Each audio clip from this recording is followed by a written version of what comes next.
more than $18 trillion.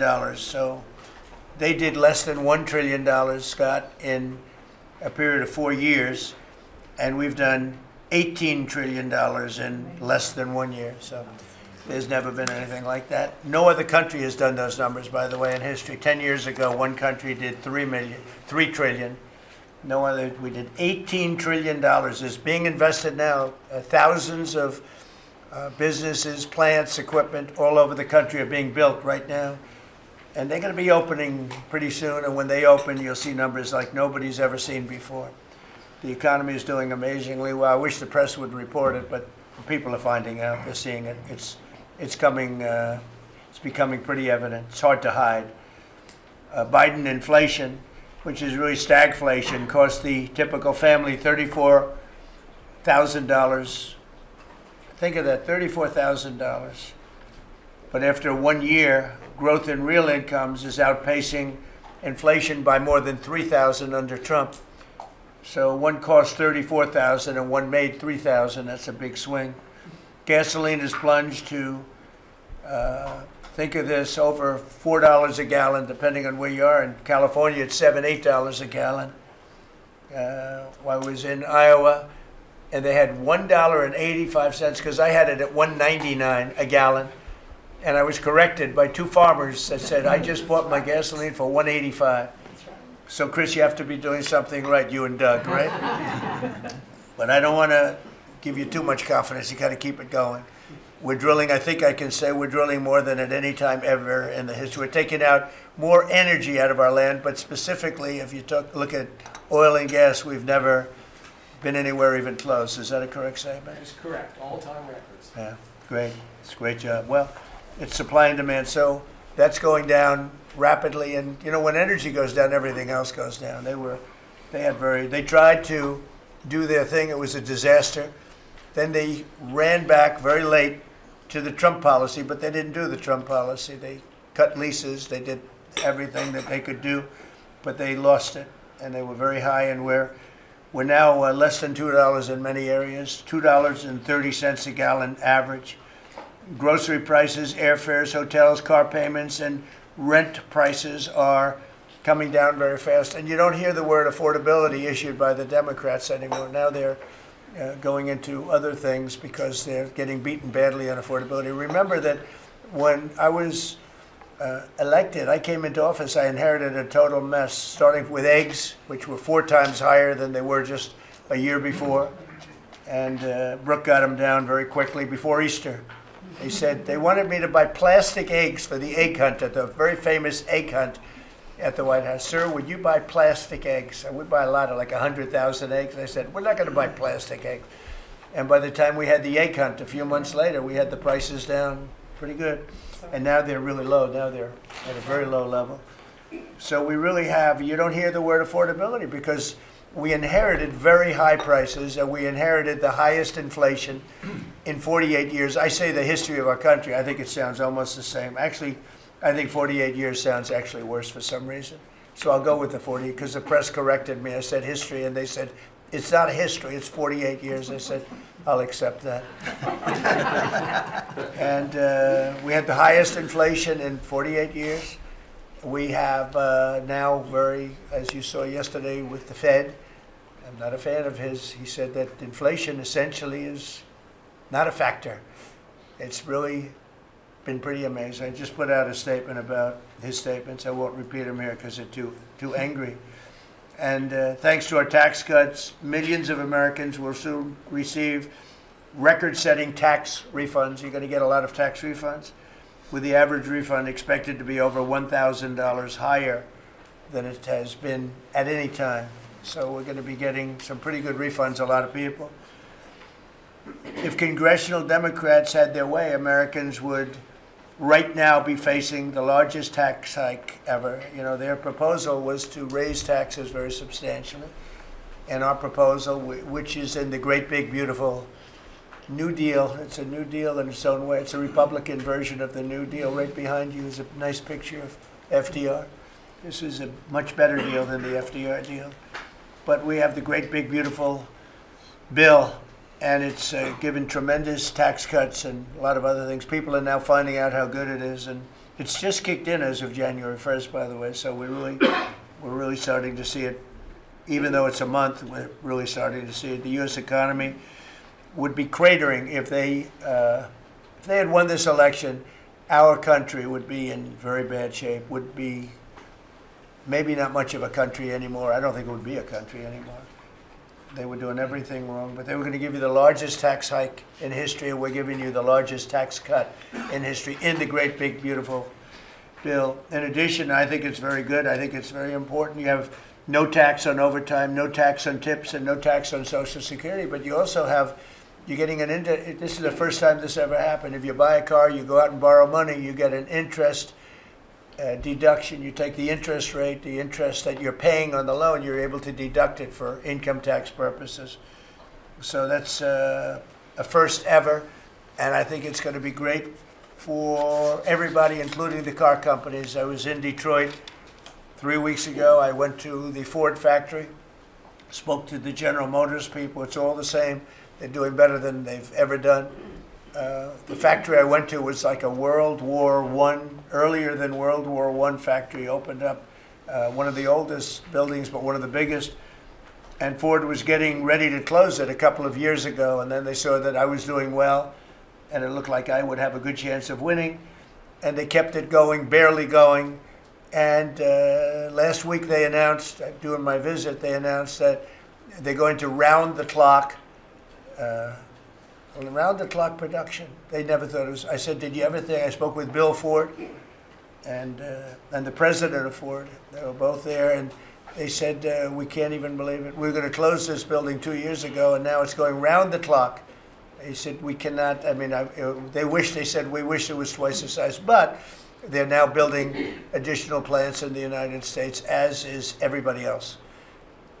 You have AI building, but the car companies, I love the car companies, and you have them, they're all coming back. They're coming back from Mexico, they're coming back from Canada, they're coming back from Japan, and they're coming back from Germany, all over Europe. They're coming back, they're building here because they want to avoid the tariffs. They don't want to pay the 15%, in some cases 25% tariff. Could be a lot higher than that if it wasn't working. So because of that, they're all coming back. One statistic yesterday that Scott told me is that for the first time ever, tell them about the steel in Japan, that we are now making more steel. Go ahead, please. So yesterday they reported for the first time in 26 years, the United States of America produced more steel than Japan. Wow. And that is entirely driven by your tariffs. Amazing. Think of that.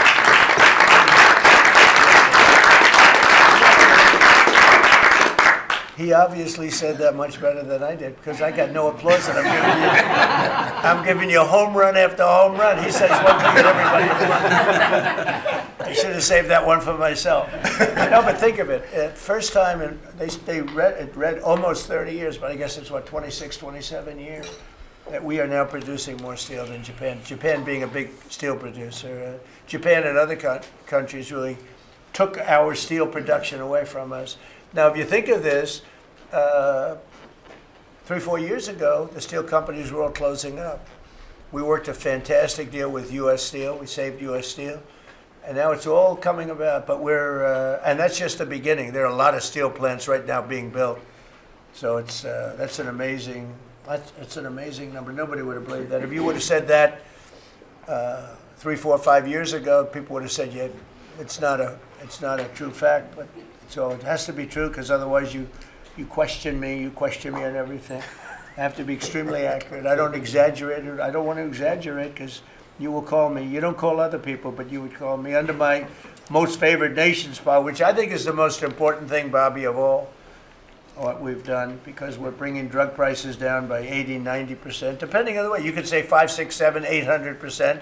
Depends on the way you want to calculate it, right? But let's go the old-fashioned way. But drug prices for prescription drugs will be down 80, 90%, 75%, 68%. They've only gone up for years and years and years. They've only gone up, and now we're going to have essentially the most favored nation, we're going to have the most favored price in the whole world. Whatever the lowest price in the world is, that's what we're going to pay. And I don't want to go into a big deal, but nobody else could have gotten this but this administration. I'm being very nice when I say that. The cost of prescription drugs is coming down by a number that was never even thought of. This will have a huge impact on healthcare, by the way, because obviously drugs are a big part of healthcare, and it will help repair some of the Unaffordable Care Act's damage that they've done, because the Unaffordable Care Act, which is Obamacare, it's unaffordable. It's not affordable, and it's a disaster. And hopefully we will be paying money directly to the people instead of giving the insurance companies the money. They'll go into a healthcare savings account or whatever it is. But think of it, we pay the money, billions and billions, really trillions of dollars going to insurance companies. We want that money to go to the people. They buy their own health care. And it's so popular. The problem we have is the Democrats are owned by the insurance companies. They're literally owned lock, stock, and barrel by the insurance companies, and they hate it. But the people love it, including all Democrats. So I think we'll perhaps be successful with it. But it was an idea I had. You know, I read the papers, and I'm reading one of the stories about the insurance companies, how much money they're making, where they received, you know, billions and billions of dollars for this stuff from the United States of America, and their stock has gone up by 1,400%. Think of it, 1,400. One went up 1,700%. Numbers went up. If you go up 1,000%, you're doing bad in that business, right? And it's all because of the money. Not all, but mostly because of the money the United States pays to the insurance companies. They say, this is big stuff. And I asked somebody, why don't we just pay the people directly? And they said, that's a good idea. You know, it's funny, it's a very complicated business, but actually it's not so complicated. And I went to Bobby and I went to Dr. Oz. I said, can I talk to you guys about this? Is this the kind of money the insurance companies get? Yes. Why don't we pay the people directly? And the primary answer was that the Democrats will never go along with it. But the people go along with it, because I put it out, it went viral. It went viral. Susie, I went all over the place. It became the biggest story. I just said it. And so I think we have a great situation if we can do it. But if you think most favored nation policy for drugs will bring your drug prices down at levels. So now if they're selling a pill for $10 in London and $130 in New York, the London price will go up to $20 and we'll go down to $20. So we'll go from 130 down to 20. And by the way, tariffs did it again, because the drug company said, we'll do it begrudgingly, but they were okay. But we'll do it, but no nation's going to approve it, because even if you raise the price by, like on a pill, $10 to $20, you're doubling the price of their prescription drugs. I said, no, they'll do it. And when I got them on the phone, I said, if you don't do it, we're going to charge you very substantial tariffs, more money than that's going to cost you. And they said, we'll do it. And before, I don't know that any other president even tried to do it. We can't find it. But if they did try, they wouldn't have gotten through the companies. They wouldn't have gotten through the company, and then they wouldn't have gotten through the country. I spoke with Macron. He was the first one. He was not at that time wearing sunglasses. And he said, no, Donald, I will not do this. I will not.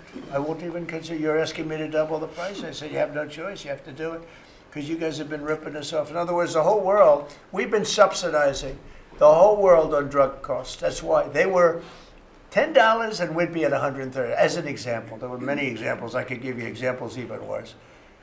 He said, no, I will not do that. And I said, yes, you will. 100% you'll do it. He said, no, I won't do that, Donald. You're asking me to double the cost of our prescription. We will not do that. I said, look, you've been ripping us off now for decades. We're not going to do it anymore. You can do it under Biden and Obama and other people. You're not going to do it under us. We won't do it. I said, well, if you don't do it, I'm going to charge you a 25% tariff on all of your wine, champagne, and everything else you sell into the United States. He said, like I said, I will do it. And that was the end of the conversation, right? That was the end of the conversation. So now we have favored nations that everybody said would be impossible to get. And I then had the same conversation with 15 other countries. Every one of them agreed. after a short conference. They all said no, and then within a matter of seconds, they said, we would be very happy to do that. Thank you for asking in such a nice way. And it's, it's a great achievement. I think it's going to be one of the best achievements we've had in this country in a long time. So we're going to be knocking drug prices down at levels never seen before. I want to thank the drug companies because once they agreed, they really did. They felt it was very unfair. One of them told me it's actually a relief to agree because this has been just a rough thing for me, to justify. Because they couldn't justify it.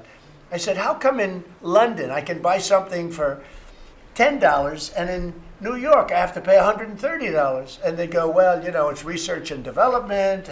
I said, yeah, but you have research and development from them. Made in the same factory, made in everything. This is where my friend, who's very successful, I told you, a seriously overweight person, he takes the fat pill or the fat shot. And he was in London and he said, costs $87 there, costs $1,300 in New York. What's going on? He called me up. And I knew that, but he put it in a very blunt way. I've known him a long time. He's a crude individual, but smart as hell, made a lot of money. But he just thought it was sort of ridiculous. He happened to be in London and he got the shot, Ozempic, I think, or one of them. And I told him it wasn't working. For him, it didn't work. And he brought up a good point. It didn't work. I told him, he knows who I'm talking about. He's going crazy. He begs me not to mention. He's not talking about me, ladies. No, it's not our great vice president. No, but he begs me not to mention his name because he's become very famous without mentioning his name. And he is actually a very well-known business person. But he did make a point. But I knew the point very well. We were always paying far more than any other nation. We were subsidizing the world. Right now, there's no more of that. So we're going to be bringing the drug prices down at numbers never seen before. It's going to have a huge impact, positive impact on healthcare. So with that, we are going to ask a couple of people to say a few words. And we're not going to go through the whole table because the last time we had a press conference, it lasted for 3 hours. And some people said he closed his eyes. Look, it got pretty boring. In all fairness, I love these people. But there's a lot of people. It was a little bit on the boring side. But I didn't sleep. I just closed them because I wanted to get the hell out of here. Some of them, I didn't sleep, by the way. I don't sleep much, let me tell you. But, it's funny. Some of them got me in a blink. When you go like, and they took me as at the closed segment of my cycle. And they said he's sleeping. And besides that, Marco, between these two guys, if I was sleeping, they'd be waking me up very soon. They'd be knocking me. Come on, you got to wake up, boss. But no, we've had great meetings. Look, we're the most transparent presidency by far, and I love going around the room. But we're going to pick a few people. I think I would like to ask Steve if he could just give us a brief description of how well we're doing in the Middle East, because we have peace in the Middle East now. There's a couple of little minor flames that we put out very easily. And very importantly, we got our last hostage back, which is incredible. Unfortunately, this was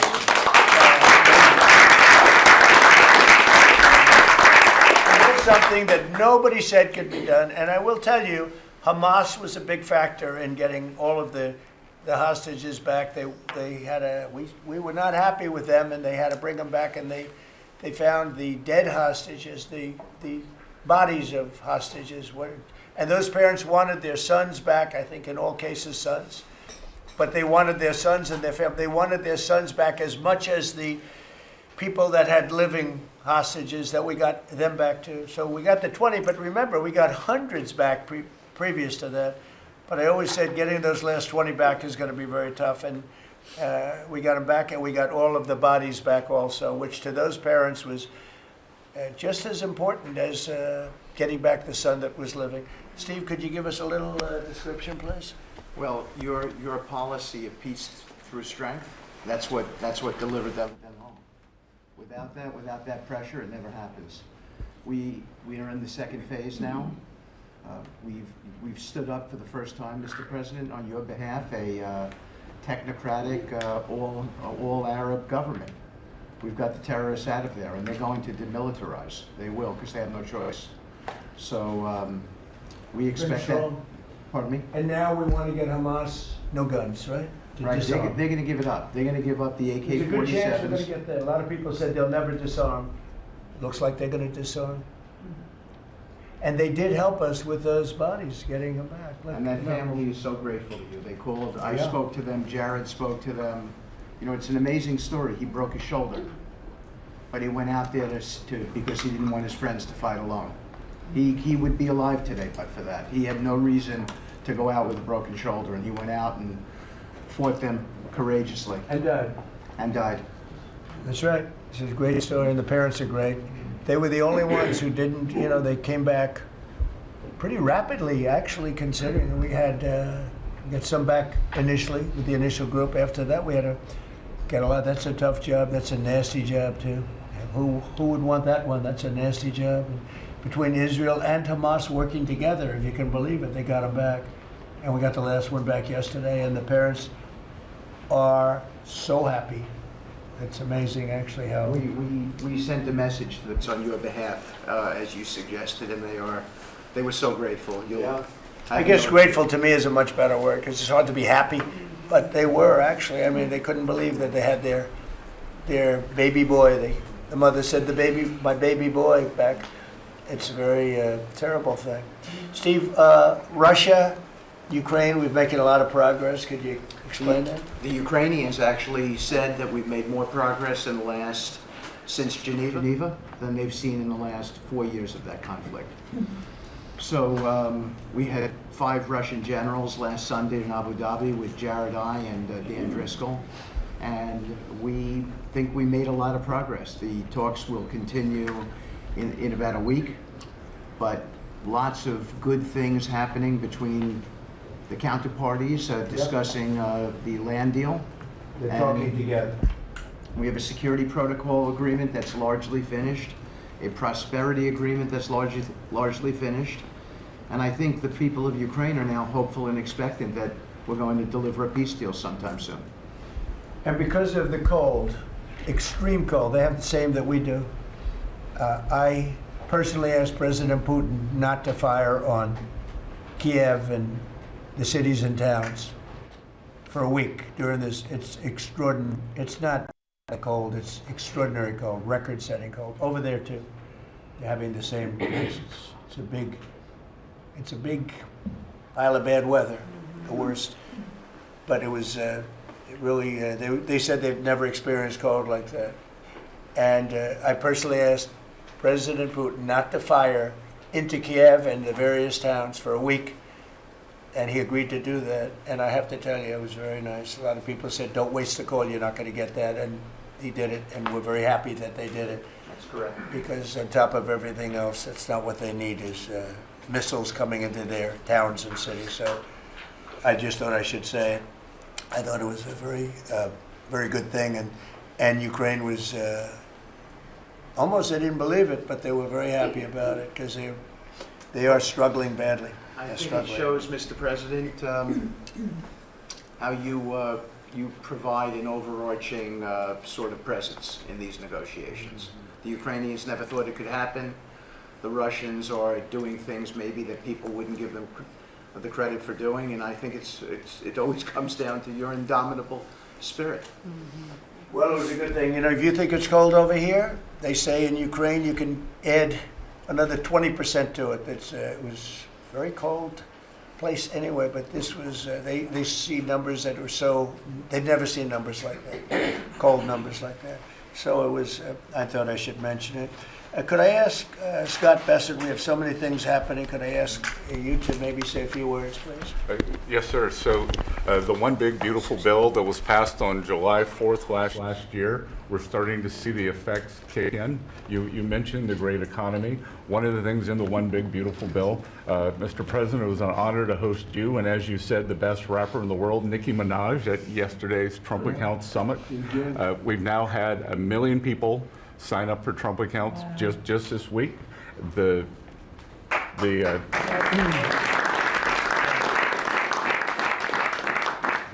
think think there'll be 25 million families who are eligible.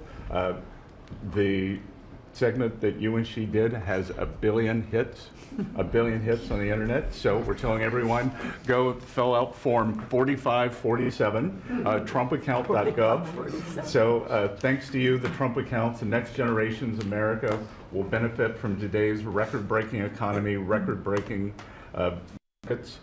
Sir, when we came in, the Biden administration had destroyed the American people with the 3 I's: immigration, inflation, and interest rates. Immigration, check, you close the border. The inflation, as we've heard, back down to target. Prices are coming down. And interest rates, we hope there's more on the way. We've got gains in wages, low prices, and I think 2026 is going to be the year for the Trump boom. It's going to be a supply side boom. I enjoyed the trip out to Iowa. In the diner, the staff there was thanking you for the no tax on tips, and they're expecting big refunds from that. We saw the CEO of John Deere, who said, thanks to your tariffs, new plants in Indiana, Carolina Two massive plants being built by John Deere. And he's the chairman and CEO, wonderful guy. And I said he was at the event we had in Iowa, which is appropriate, John Deere, Iowa. But I said to him, so what are you doing? He said, we just announced 2 massive plants. In fact, they're going to have 1 plant for excavators. And he said, there hasn't been an excavator built in this country in 50 years or something. He said, they're taking it out of Japan and they're moving it into the United States. 2 very big plants. And I said, so why are you doing it? He said, because of you and because of tariffs. I said, if we didn't have tariffs, would you be doing it? He said, absolutely not. So it's very important, and I hope we're going to be successful with the Supreme Court case, because we're waiting, and we're taking in hundreds of billions of dollars, and we don't want to give it back, number one. And number two, and you know, the people that are fighting us on that case, by the way, are China-centric. These are people that are for China, but they're also outside of the United States. These are countries that have ripped us off for years and years, charging us tariffs. And now we're doing an amazing job, and we're getting it back. We're getting it all back and then some. And they're the ones that are leading that lawsuit that we have in front of the United States Supreme Court. So it's a very important lawsuit for our country. And hopefully it's going to work out. We're waiting a long time, but hopefully it's going to work out. We've taken in hundreds of billions, even trillions of dollars, and certainly we've taken in trillions of dollars of, you know, a big part of that $18 trillion that's coming in is because of tariffs. They're coming in, they're building because they don't want to pay the tariff, and the tariffs are very, you know, steep. They could be much steeper. You probably saw I put out a truth today, and the tariffs could be much steeper. We've been actually very nice about it. But even being nice about it, we've taken in hundreds of billions of dollars. And honestly, they've given us tremendous national security. The power that we have because of that. They have given us tremendous strength and national security. Go ahead, Scott. Yes, sir. And the IEPA power you used on the tariffs, as you said, we're bringing in tens of trillions of investments. The tens of trillions of investments turns into factories construction, which turns into factory jobs, which turns into consumer spending. You've right-sized the government, so government employment is down, private sector is up. Growth was a stunning 4.7, 4.8% in the past 2 quarters, biggest back-to-back gains in a decade, and we are doing that with government finances improving. So that will bring down the borrowing costs, the calendar year budget for 2024, 7% deficit to GDP, highest when we weren't at war, not in a recession, all the way down to 5.4% and getting better. Biggest decline since 2014. Generational gains in productivity, soaring productivity. We're going to lift workers' pay, record high prices, record high profits, and stock prices are soaring. You got a manufacturing renaissance, and all the key inflation metrics are trending lower. Over the past 3 months, the consumer price index is just 2.1, and core prices are even lower at 1.6, and I think that could trend below 1, given energy, as you talked about, the pharmaceutical discounts, and rents. So we're expecting a great year in 2026, Mr. President. And we're going to be announcing next week, I think sometime, Scott and Howard and everybody, we're going to be announcing the head of the Fed, who that will be. And it'll be a person that will, I think, do a good job. We're paying far too much interest in the Fed. The Fed rate's too high, unacceptably high. We should have the lowest, and I think you read my statement today. I put out a statement before the meeting, but we should have the lowest interest rate anywhere in the world, because a lot of these countries are successful only because of us, because we allow them to have surpluses. And without surpluses, some of the countries that you most respect financially, that you say, oh, this one, that one, this one, that one, they're successful because we allow them to have surpluses. And we could easily stop that with the powers that we have, but we don't. We took some of it, but we took really just a small portion of it compared to what we could take if we wanted to. We should have the lowest interest rate anywhere in the world. They should be 2 points and even 3 points lower. And if it was, each point is the equivalent of, I would say, $500 billion. So if you got 2 points low, you have $1 trillion in saving, and it's almost, if you call it just a paper expense. You can do it with a pencil. It's not cutting. It's not saying we have to get rid of jobs, or it's just like literally so easy to do. But we have a guy that doesn't want to do it because he's, I think he's politically biased. I really do. I believe he's politically biased because most smart people say it's not even a question. But despite that, we were able to bust through. It's like busting through a wall. We're able to bust through a wall, and we have the kind of numbers that Scott and Howard with the steel and other things talk about. What would you say, Howard, in terms of how we're doing, generally speaking? Great businessman, very successful guy. He's doing a really good job. What would you say?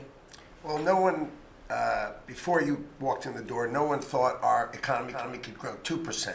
Fourth quarter, with the shutdown, 5.5%, and that means the first quarter, you could see the United States of America, with its $30 trillion economy, grow in the 6% range, and no one thought that was possible. That's how you get jobs, that's how you get money down, that's how you fix the deficit. You are fixing everything with your policies. You have changed America and created the golden age. Thank you. And with the help of the Fed, because we really, we want help, not hindrance. Why would the Fed hinder? But with the help of the Fed, with the right choice, if we make the right choice, a lot of times you make a choice, you think it's good, and it turns out to be not good. But with the help of the Fed, we could hit numbers that have never been hit before. We could hit 8, 9, 10. There's no reason why not. And, I talk about, if you go back 20 years, 25 years, I'm old enough to remember, when we had good news, when you announced good news, the stock market went up. You announced anything good, the stock market went up. You announced bad, the stock market went up. And that's the way it should be. But now it's, over the last 15 or so years, if you announce good news, that means they're going to raise interest rates because they want to kill it. So you can never really be that successful because you announce all record numbers, great, because they're afraid of inflation. But growth doesn't have to have any impact on inflation. It can make inflation go down in many cases. So, and you've seen that with us. I mean, we're growing at a much faster rate than anybody thought was possible. We have very controllable inflation. With Biden, we were getting killed, and we had the worst inflation in 48 years in history, in the history of our country. And that's with going down. So growth is a great thing. It doesn't mean inflation. And I want to go back to a system where when we announce good news, they say, that's great. We can lower interest rates instead of raise interest rates. And by the way, if inflation comes, we'll take care of it when it comes. But, they're trying to guess it, and they're trying to get it 10 years before in advance. And, we want to make this country greater than ever before, and I think we're doing that. But we want to make it that when we announce great news, everything goes up. If we announce bad news, that happens too. We bring it down, and we control, and we do what we have to do. But we can have numbers in the upside like nobody's ever seen before. I want to ask Bobby to say a few words, if he would, about some of the incredible things that we've been doing in your department with Oz and everybody else. Mr. President, we're in the process of implementing your great healthcare bill, which is going to increase affordability, drive down costs, and increase the quality of health care for every American. You mentioned MFN, Most Favored Nation. We now have agreements with 16 of the 17 drug companies. And you asked us to do something, Clinton had promised to do this, Biden had promised to do this, Obama, Bush had all promised to do it. None of them succeeded. It was regarded as impossible, and you made it 10 times harder. As you said, not only do I want MFN, but I want them to all reshore their production to this country. And they don't have any money to do it because we've taken it all from them. And I want to make sure we continue to lead the world in innovation. We succeeded in all of those goals, and the proof that we did that is after we signed those agreements, the stock prices for those companies went up $1.3 trillion. Amazing. And they are reshoring. Eli Lilly is building 6 new plants, including an API plant. So the next time that we have a pandemic in this country, we're not going to be stuck buying API from China, who cuts us off. We're going to be able to make it right here. Novo Nordisk is building 4 new plants, and we are going to be releasing Trump RX so that every American can get the lowest prices in the developed world. In some cases, they're going to be lower than the lowest prices in the developed world. And that's going to be happening sometime probably in the next 10 days. So we're doing rural health care. We sent out $10 billion last week. The states have that money. They're going to be giving it to rural hospitals sometimes in the next 2 weeks. And we're going to revolutionize rural health care in this country. You are raising the influx of federal dollars to rural health care by 30% over the next 5 years. So 30% every year, more dollars, federal dollars, are going to be flowing to them. It's going to allow them to rebuild their decaying infrastructure, to retain providers, and also to revolutionize the use of AI and other technologies, which is going to dramatically lower the prices for rural Americans and raise the quality of their health care. Brooke and I released the dietary guidelines, which have been received incredible acclamation from both sides of the aisle. We are going to change the food culture in this country. Brooke gives away $405 million a day to buy food for Americans, and the WIC program, the Head Start program, SNAP, school lunches, the VA, and the military. They're now going to be getting real food for the first time. And Brooke came up with the ingenious idea of requiring every store in this country that accepts food stamps to double the amount of real food that they're selling. And this is going to drive changes in the market, and it's going to lower the cost of meats, of proteins, of whole grains, of fruits and vegetables, so that every American will have in their reach an affordable meal that actually is real food. 70% of American kids now are, 70% of the diet of American kids is now ultra-processed foods. That's why we're spending $5 trillion in treating chronic disease in this country every year. We are attacking fraud. We have Oz finding hundreds of billions of dollars of Medicaid, Medicare fraud in states like Minnesota and California, and we are clawing back that money. We also accomplished something that every American has promised, which is prior authorization. Now we have 80% of the insurance industry that has agreed to eliminate prior authorization in almost all of their procedures. So that this is going to dramatically change the experience of every American with the healthcare system. When you go to your doctor at your point of care, before you leave that office, you will know whether the insurance company is going to pay for the procedure or not. And that is going to, as I said, change the experience. We're also doing price transparency, which you asked during your first term. It never got implemented because the Biden administration never enforced it.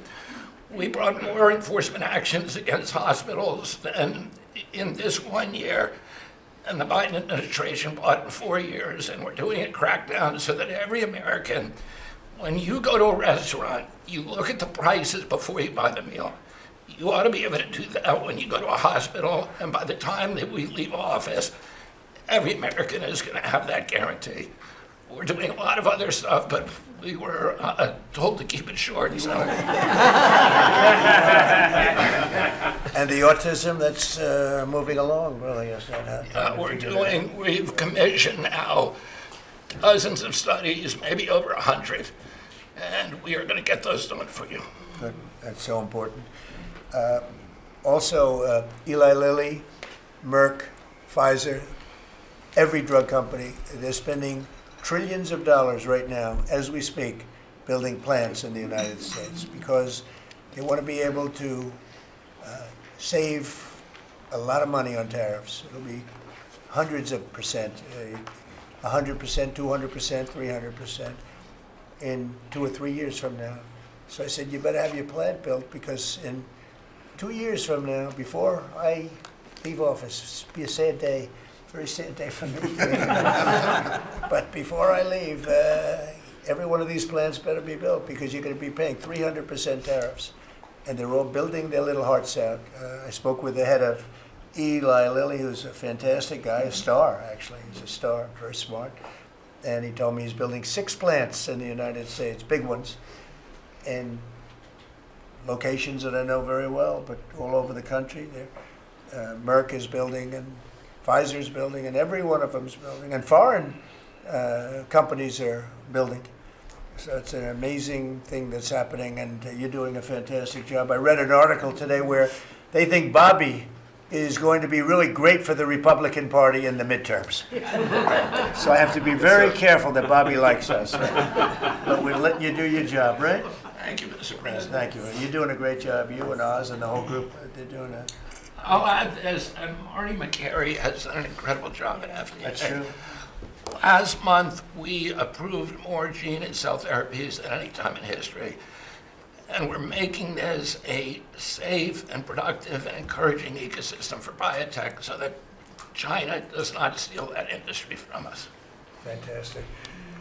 I'm going to ask Scott Turner to speak really quickly about housing because, in my opinion, I have very strong opinions on housing. That's what I did for a long time. I did good with it.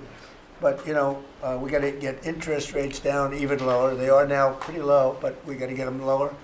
And I'm a big factor, to me, the biggest factor is interest rates for housing. Yes, only in that, you know, you have a lot of people that have become wealthy in the last year because their house value has gone up.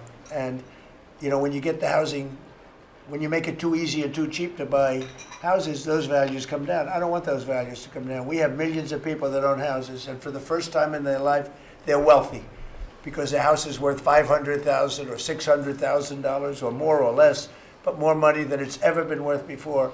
I don't want to do anything to knock that down, and so I want to be very careful with this. You know, you make housing, I can turn on housing immediately, but you make it too easy and you're going to knock the value down of people that own houses. I want to, for those people, those millions of people that own houses, we're going to drive those values up, but we're also going to try making it easier for people to buy. The best thing that can happen for both groups of people is lower interest rates, and those interest rates are coming down, and with a proper, intelligent person at the Fed, that person will be able to work with us to get interest rates down. That covers all of the sins. It covers everything. Lower interest rates keeps the values up for the people that have housing and lets other people buy housing. And Scott, if you could just expand quickly on that. Yes, sir. You did allude to when we first came in, sir, you know, our fiscal house in America was a mess, but because of your economic policies, the economy is thriving. And I do have some good news to share. As you said, you know, good news. I hope this will make the interest rates continue to go down.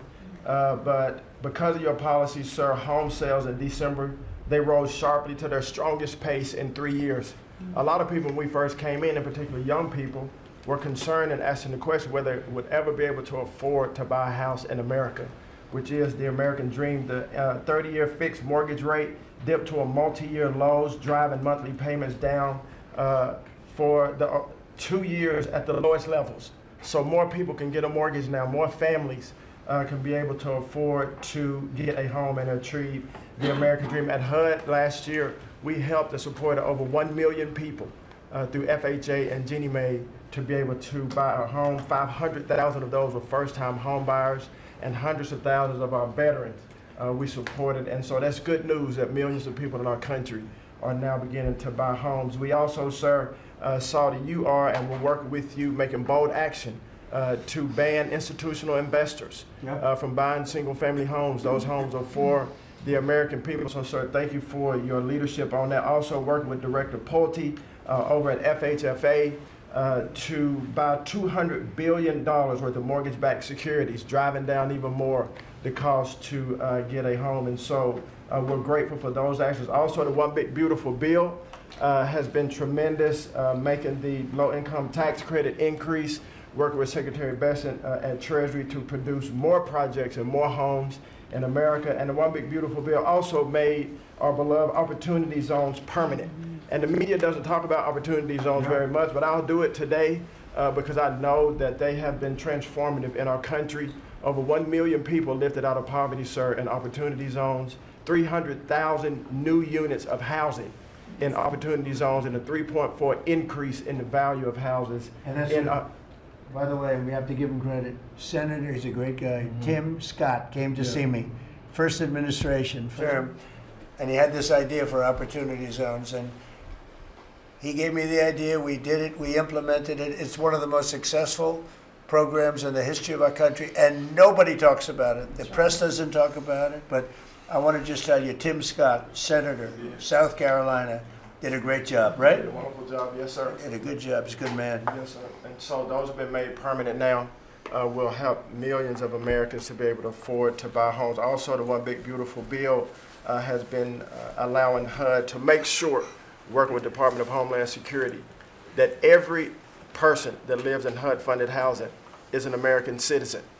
A blind eye has been turned prior to us being here to people living in HUD-funded housing, but no more. We're going to take account and transparency to make sure. And so there's a lot of crime that goes on in public housing, but we're coming after the criminals and making sure that everybody in there is an American citizen. So thank you for your support.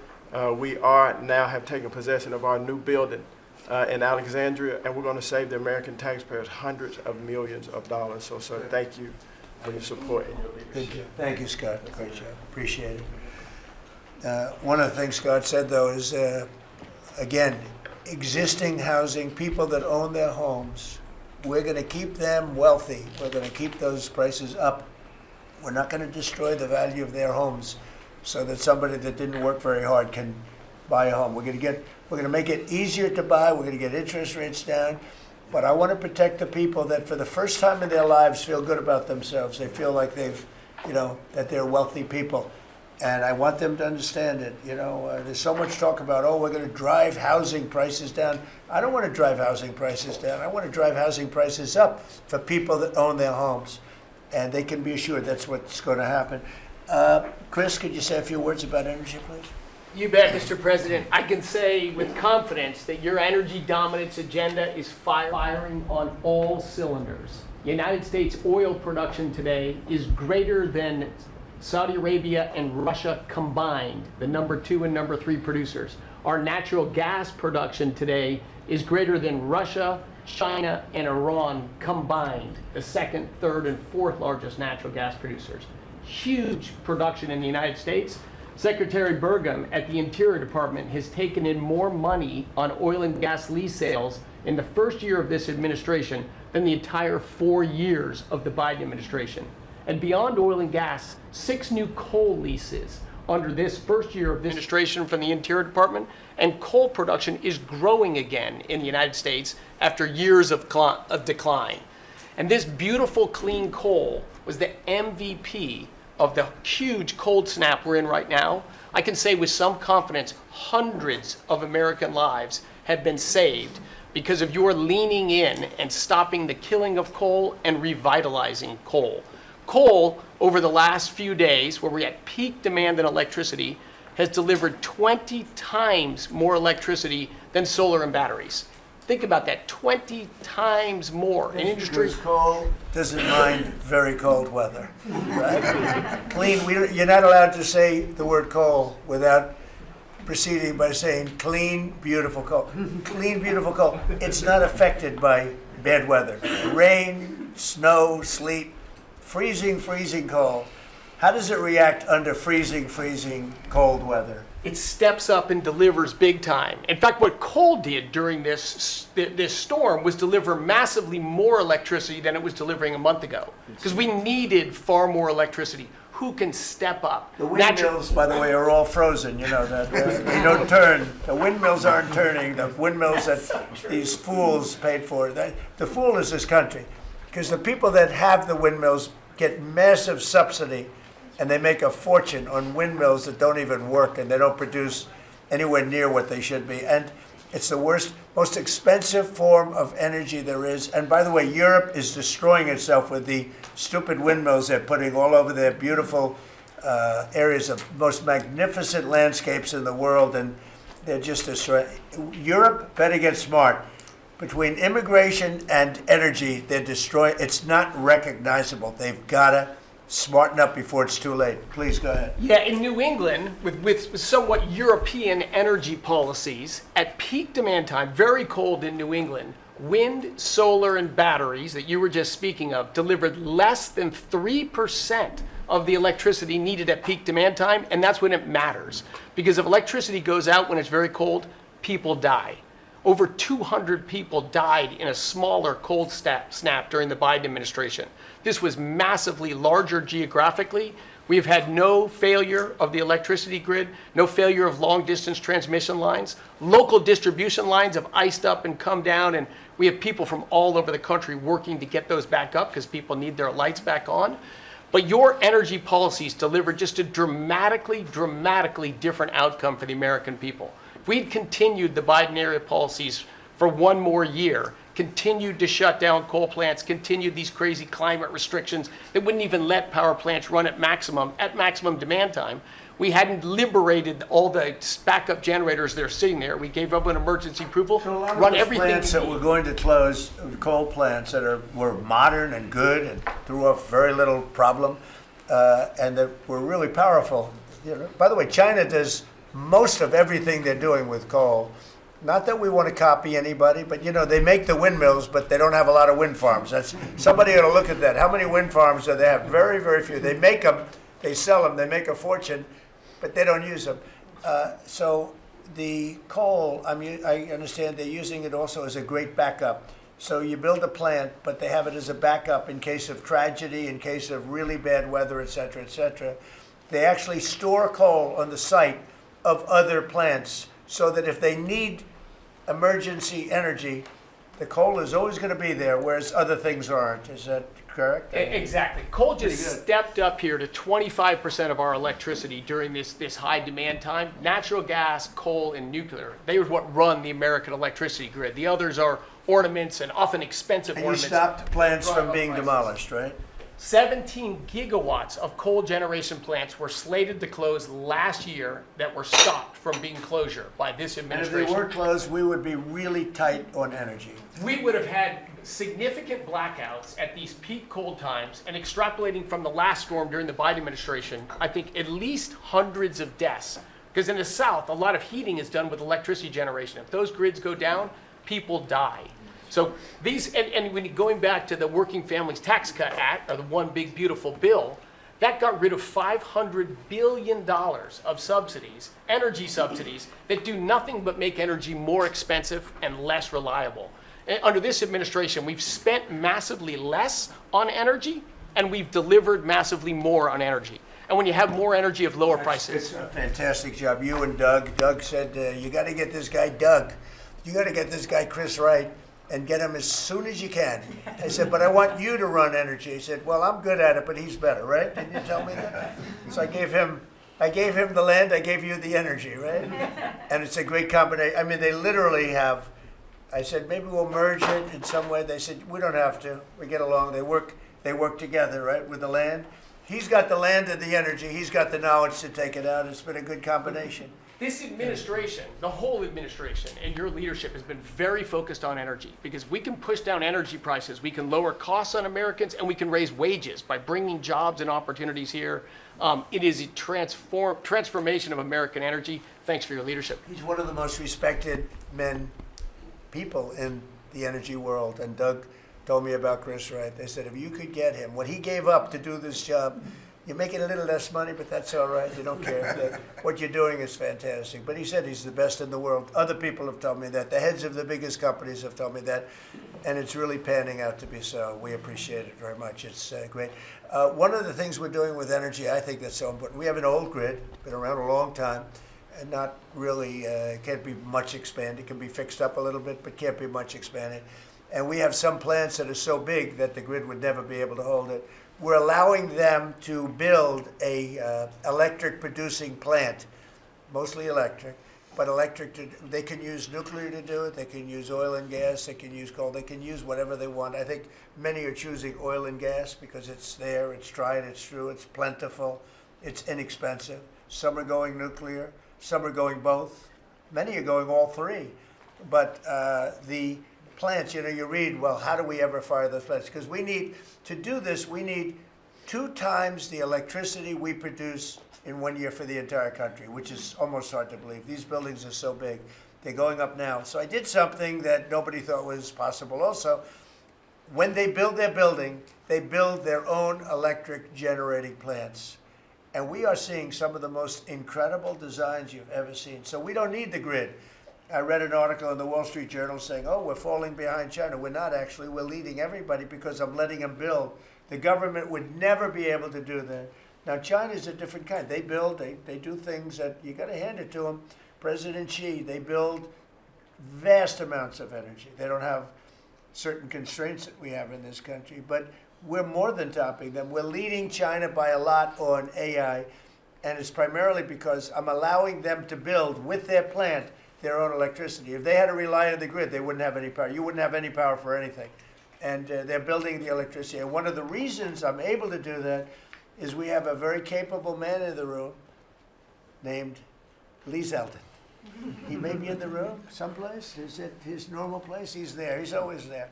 Most reliable, solid guy. And he's done an amazing job. Could you just explain that? And also, because of the fact he's so good, California has a problem. The hardest permit to get when they lost 25,000 or so houses, which shouldn't have been lost, they should have allowed the water to come down from the Pacific Northwest, which was very plentiful. But they didn't do that. They lost 25,000 houses. Lee and his team gave them the most complicated permit within 20 days. Everybody, every single house that burned down got the federal approval. Unfortunately, it's well over a year. And the state and the city, that's Gavin Newsom, and the city, the mayor who's grossly incompetent, by the way, they have been unable to give permits. There are like 3 houses being built out of thousands and thousands. They have no permits. So I read about a week ago that it's possible because of what's happened, whether you declare national emergency or something, these people are they're dying to build their house. They want to do something that I could put somebody in charge from the federal government. Congratulations, Lee. And I'm putting Lee Zeldin in charge of getting them their permits, city, federal. You have the federal, you need the city and state. And I hear you have great powers over them if we want, and we're going to give you that power. We've already given you that power. So Lee Zeldin is going to work with the thousands of people that are dying to build their house. And I also recommend one other thing. Give them the house plus a 10% bonus. In other words, you get a bonus, you can build your house 10% larger. They've suffered so greatly. They've waited so long, and they should be given a bonus. So I think, and I've heard this has been done before, they get a 10% bonus. They can build a house that's a little bit larger than what they had before. And I'd like to have you take it over. Mr. President, your great Secretary of State was looking for another job. So. I was thinking about him, but he's pretty well booked. I watched him yesterday. He did a great job yesterday, but he's a little booked up. Let's go, Lee. Talk. No more ideas like that. When President Trump came into office, he immediately signed an executive order giving EPA 30 days to complete our Phase 1 hazardous material removal, so that the Army Corps can come in and complete their Phase 2 debris removal. So at first, the response was that was going to be impossible. Good luck trying to get it done maybe by the summer. But we figured it out because operating at Trump speed, the president was just sworn in. We had to get it done, and we got it done in less than 30 days. The Army Corps then came in and completed the debris removal. So the federal government, while the governor has tried to accuse this president of not focusing with a laser on putting all of the weight of the federal government into getting this done, it happened from the moment he was sworn into office. SBA came in. I think it was about half of the disaster loan money, billions of dollars from last year went towards these residents and businesses. So the full weight of this government. But right after I was sworn in, which was actually a year ago today, my first trip was to East Palestine because the vice president never forgets his home state. The second trip was going to Los Angeles. There were people with contractors all over Palisades and Eaton ready to rebuild right then and there. You're talking about a year ago. And now the frustration, the passion that we all hear from all of these Los Angeles residents. And President Trump, he's made it clear to us that he's heard enough. And the message should be heard loud and clear to that local leadership. They should be motivated listening to this right now. And when this cabinet meeting is over, if it hasn't been done already, is that they need to go into the office where these permits are just laying around, flip over tables if you have to, fire people if you have to, and get all of these approvals done so that people can rebuild their lives. It's been a year, and this president has had enough. So whatever you can do, you know, that's going to be very important. And it's so sad, those people, we were there a few days after the fire. You were there with me. We're walking down the streets. The people are devastated. The love that they had for that property was, everybody was going to rebuild, and they thought they could do it immediately. They should have. We gave it to them so quickly, but they can't get their permits. They still can't build, and they're losing spirit too. I mean, a lot of people are losing spirit. And the other thing I'd like to talk to you about and other people about that happen to be sitting around the table. They want to build a low-income housing project right in the middle of everything in Palisades. And I'm not going to allow it to happen, okay? I mean, maybe it's politically correct, maybe it's not. I'm not going to let these people destroy the value of their houses. I built a lot of low-income housing. I made a lot of money building low-income housing. I know more about it than anybody. We're not going to allow this guy to build a low-income housing project on top of everything else in the middle of that mess that was created by the fact that they didn't allow water to come down from the Pacific Northwest, okay? And I'd like you to have that stopped, and stopped immediately. No financing. That might be you, Scott, because they'll come to you for financing. It's never going to be approved. You would never, but Scott thought it was a horrible thing. So there's going to be no financing for low-income housing. Let the people build their houses, and as fast as you can, help them, help the mayor and help the governor get their permitting done, okay? Yes, sir. Okay, thank you very much. Kelly, you know, I think you were just alluded to, are you helping some of the people out there with loans? Yes, Mr. President, thanks to your leadership, you also helped put the fires out. Your executive order got water to the scene in your earliest days of your presidency. So you've been there from day one. We've been out there twice now. There had been no changes until your executive order this week that is allowing that permitting to happen quickly. We have 16,000 structures burned. We have put loans out on 12,000 of them for $3.2 billion. More than half of all the disaster money delivered in America went to that area. Now, because of the abject leadership, the failures of Gavin Newsom, they have not been able to rebuild. Because of your leadership, they're going to be able to rebuild. But that's not all you've done. They'll take the credit for it. Watch, it'll start, and they'll take the credit. Look at the great job we did. They would never. It wouldn't get built in 20 years, and it will be destroyed by building low-income housing next to luxury housing. History says that doesn't work too well. Go ahead. We're going to make sure that doesn't happen, Mr. President. Please. But under your leadership, you've ended at least 8 wars, okay? But probably the most important and underreported war that this president ended was Joe Biden and the Democrats' war on Main Street and hardworking families. We've seen it as I've gone across the country this month, 10 different states, and we saw it when we were together in Iowa. Hardworking families, farmers, small businesses expressing gratitude, lined up to thank you. I was out with our great vice president last week in Toledo, Ohio. They are thanking this administration for getting Main Street back. The Trump tax cuts The tariffs, deregulation, it's all rocket fuel for hardworking families in main streets. And I see it whether it's talking about small business expensing 100% accelerated from Made in America factories, the 20% pass-through, but it's also working families where they have expanded child tax credits, increased standard deductions, permanent low-income tax rates, health savings accounts, Trump accounts. This president is delivering for Main Street. It's the most underreported story in this country. And I see it in Main Street businesses. All-time small business confidence hit a record under this president last year after the Trump tax cuts.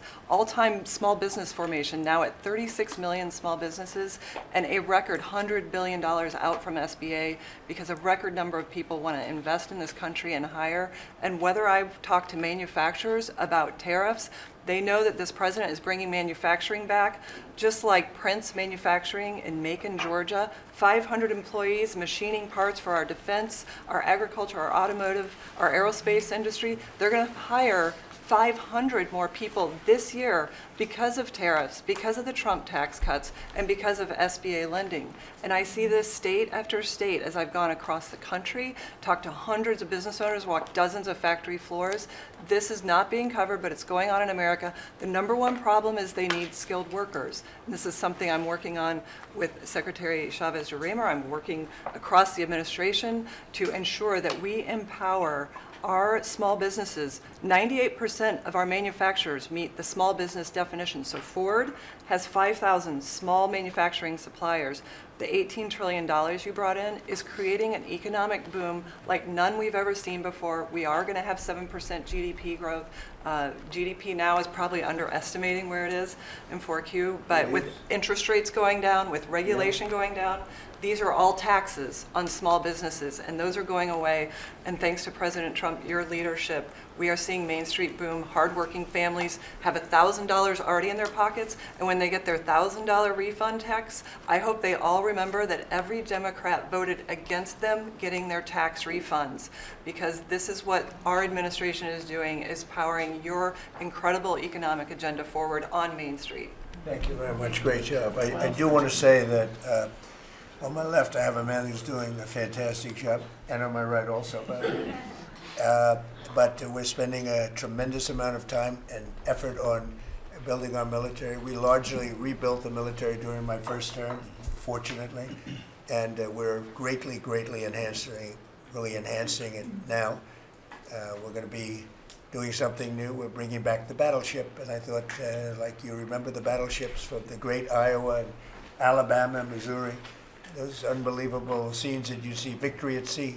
You'd see these incredible ships, and I thought they were powerful, but the battleships that we're building are going to be 100 times more powerful than those beautiful works of art. I mean, they were magnificent, all steel. We have the steel now, and we're going to be doing that as an enhancement, but our military is very strong. You may want to say something about the large fleet of ships that's heading over to the Middle East. Well, Mr. President, you had to, like so many other cabinet members have referenced, rebuild the perception of America. And at the Department of War, that meant reestablishing deterrence. What happened in Afghanistan, what happened in Ukraine, a war that never would have occurred, what happened on October 7th in Israel, never would have happened under President Trump. So as a result, we're having to rebuild how our enemies perceive us. And when President Trump said, we're not getting a nuclear, Iran, you won't have a nuclear bomb, he meant it. And we sent those B-2s halfway around the world, and they never noticed. When he said, we're not going to tolerate trafficking drugs anymore in our hemisphere, we treat them like the Al-Qaeda of the Western Hemisphere, he meant it, and we're executing that. When you said, Mr. President, we're securing the border, the military was proud to do their part alongside Homeland Security to do that. Same thing with Iran right now, ensuring that they have all the options to make a deal. They should not pursue nuclear capabilities, and we will be prepared to deliver whatever this president expects of the War Department, just like we did this month. No other military in the world could have executed the most sophisticated, powerful raid, not just in American history, I would say in world history. What those men did, going downtown, another country, the most secure place in the most secure base in the middle of the night, without anybody knowing until those simultaneous bombs dropped 3 minutes before the helicopters dropped. No other country could coordinate that. No other president would have been willing to empower those warriors that way to be that effective. And that sends a message to every capital around the world that when President Trump speaks, he means business, and we are reestablishing deterrence at the War Department, Mr. President. Thank you. Great job you're doing. Just to finish up on that, the Somalian pirates over the years have pirated, stolen many ships. They would get large amounts of money for the ship. You know, you have $1 billion ship, and the insurance companies didn't want to fight because, you know, some of those ships are very flammable. They're carrying millions of barrels of oil. Very flammable, very dangerous situation if they're shot at. So they wouldn't fight. We notified them a number of months ago. Anybody that does that gets the same treatment as a drug dealer sending their drugs in from Venezuela or anybody else. As you know, it's 97% down by water. So the drugs coming in by sea or by water is down 97%. Now we're also starting. That was the more difficult route. Now we're starting to do that by land also. It will be, you'll see that happen as they come in and kill our people with drugs. I think the real number is 300,000 people a year, not 100, but whatever it is, it's a lot of people, hundreds of thousands of people. They're going to get hit. But also we added to the list the Somalian pirates that go out on a boat, similar type boat, actually not quite as fast, not quite as nice as you can imagine, but they get the same missile that we give to the people that are bringing drugs. And so far we haven't seen anybody going out. So the traffic is not being interfered with by people pirating our ships. Not our ships, ships all over the world. I said, make it for any country. We're doing the rest of the world a favor. It's a very effective favor, but we see very little pirating nowadays. You used to have ships being taken every single, like 2 or 3 a week, these massive ships that be brought in to some place in Somalia, which I don't even know is it a country. We have Ilhan Omar left, and then she gives us lectures on the Constitution of the United States. These people are, what they've done to rip off our country is terrible, but the pirating has essentially stopped. They know that if anybody even makes a move toward a ship, they get the ultimate treatment. They will go to wherever they want to go, but it's probably not going to be to heaven. I can't imagine, but they get hit very hard, just like a drug dealer, just like the boats, the ships that are coming in. Every boat that comes in with drugs on it that we take out, we just saved 25,000 American lives. Each boat is the equivalent of saving 25,000 mostly American, but American lives. So I just wanted to let you know that, and Pete's been totally authorized to do that. And they know it's going to happen, and it seems that all of that brisk business that they had has been stopped in its right in its foot. So I just want to thank everybody for being here. My cabinet has been amazing. I like this much better than going around for 3 hours. We'll pick on other ones. Pam, you're doing great. We're all doing great. JD, if you'd like to say something, you can. Would you like to really quickly? He is, after all, the Vice President of the United States. It's okay, sir. I'm here for the free coffee. I just say it's an honor to serve with this group, and we're doing a lot of good for the American people. We're very proud of it. Yeah, we're very proud of the country. We're very proud of you. Thank you very much, everybody. Thank you.